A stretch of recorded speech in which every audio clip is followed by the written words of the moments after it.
बिस्मिल्लाहिर्रहमानिर्रहीम। हज़रत इमाम अली बिन अबी तालिब रज़ी अल्लाह तआला अन्हु का नहजुल बलागा में बड़ा खूबसूरत इरशाद है। आप इसकी वजाहत करते हैं कि कम तर दर्जे का इल्म कौन सा है और आला तर दर्जे का इल्म कौन सा है।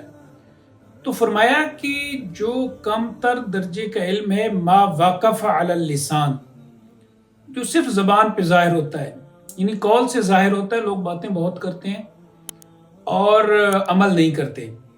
फरमाते हैं कि वरफ़अहु मा ज़हरा फिल जवारिह, और बुलंद तरीन आला तरीन इल्म वो है जो अमल से ज़ाहिर हो, इंसान के काम से ज़ाहिर हो। तो वो अंग्रेज़ी का एक मुहावरा ना, जैसे कि एक्शंस जो हैं वो लाउडर होते हैं, स्पीक्स वो बोलते हैं, खुद एक्शंस बोलते हैं और वो लाउडर होते हैं वर्ड से।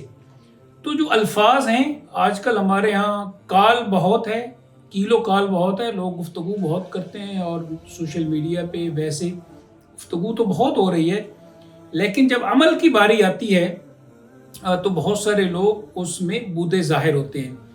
तो हज़रत इमाम अली बिन अबी तालिब रज़ी अल्लाह तआला अन्हु के इस इरशाद की रोशनी में हमें ज़रूर अपनी ज़ात का एनालिसिस करना चाहिए, देखना चाहिए कि क्या हमारे अंदर काल तो बहुत है तो क्या अमल भी है। तो आला दर्जे का इल्म जो है वो अमल से ज़ाहिर होता है और अल्लाह ताला अमल की तौफीक अता फरमाए।